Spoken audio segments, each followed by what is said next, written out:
Alright, we're back with another mixing tutorial. We've got a live track here. Looks like my previous video on mixing vocals might have gotten flagged for a copyright infringement because of the song that was in it.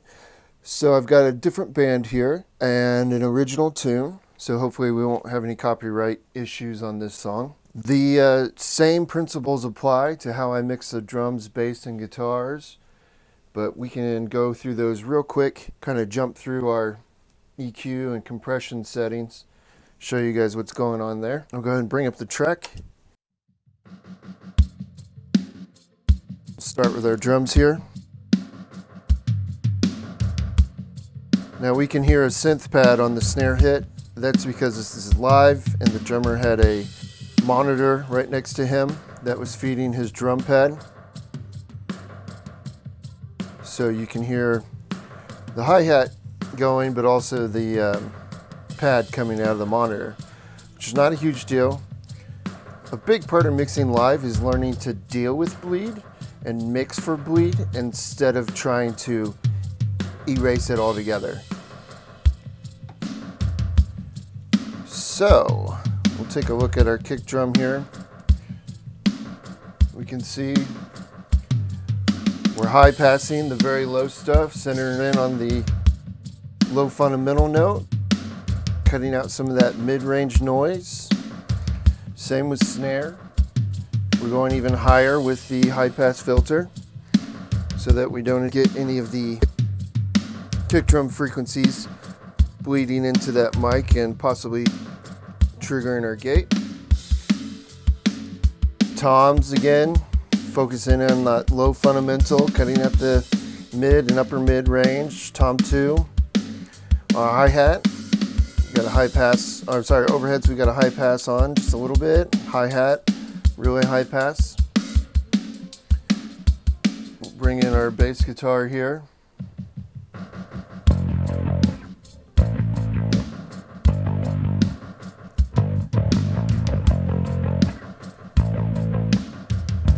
Same deal, high passing just a little bit and low passing some of the top end out. Our guitar here, left, guitar right. These are linked. I'll show you guys how to do that real quick. If you select your channel, hit the home button. Down in the left hand corner there's a button that says link. Do you want to link these two channels together? Hit yes to confirm. We'll bring up our guitar. Oh, that's our vocal. Our guitar, and then we have our keyboard that's over here. Another high pass filter, because again we don't need the keyboard filling out the low end, we have our bass doing that really well. And then we have our actual isolated drum pad. This is what was blasting out of the drummer's monitor into the overhead mics.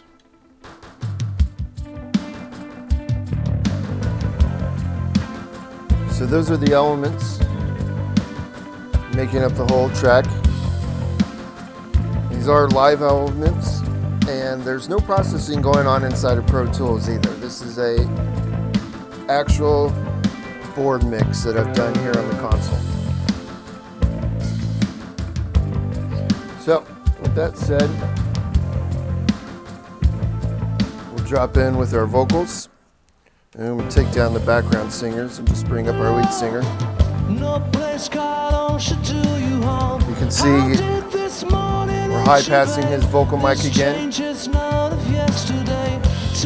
taking out some of this upper mid. You can really hear how harsh that is up there.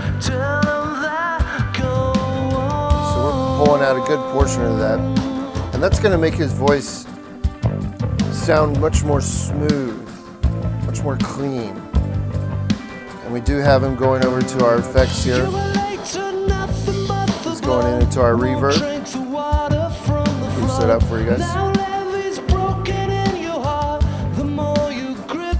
And then we have our chorus delay. We're just just got a real fast slap on that delay. Bring in our backup singers.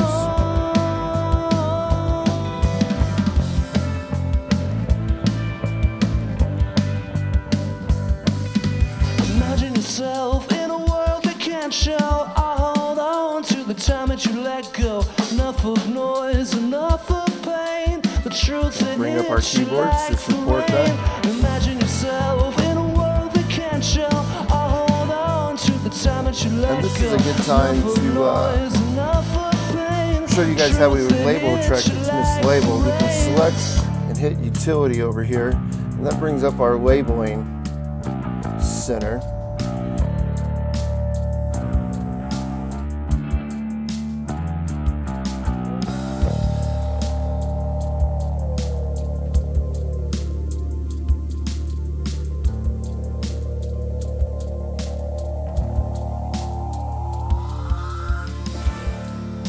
Once you are there, I confess it's quite alright. As the mind starts spinning, I suggest you close your eyes. So that's really all we need for the vocals, just a little bit of light EQ. We have some compression going. Bring him back in. Do you wait for sound alone? Again, I like to hit pretty heavy on that compression. And not only do I have the channel compression, I have the LA2A compressor in my effects rack. And you can see I'm really slamming it. And because I'm slamming it so hard, I have my makeup gain really pumping to make up for how hard I'm slamming his vocal. And that's the same for his channel compressor too. I mean, I've got 9 dB, so altogether I have almost 15 dB of makeup gain. But again, I am cutting him by at least 15 dB, if not more, with that compressor. And that really gets him to sit forward in the mix. And this same amount of compression can be used live as long as you have a stable PA that you've either tuned by ear or with the RTA, using the pink noise in the oscillator section on the console. But if you have a stable PA that's not on the verge of feeding back, you can use that much compression on a live vocal. So we'll just go back through some of our instruments here. Focus in on our drum set for a little bit.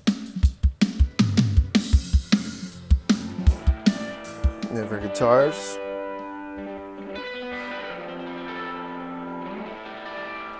And our bass. This is 2 bass DIs combined together, summed down into one channel. The bass player has a Sans amp that he uses for a gritty distortion effect, and he also has a clean DI that he fed to me during the live performance. And then we have our drum pad. Our drummer is playing this live while playing the drum set. So for instance, here at the beginning of the song, where we hear toms and drum pads going,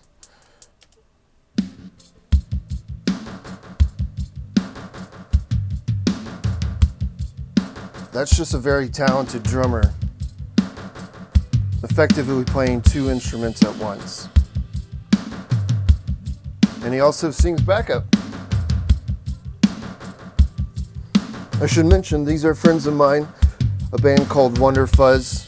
They're all extremely talented, and any chance I get to mix a live show with them, I accept.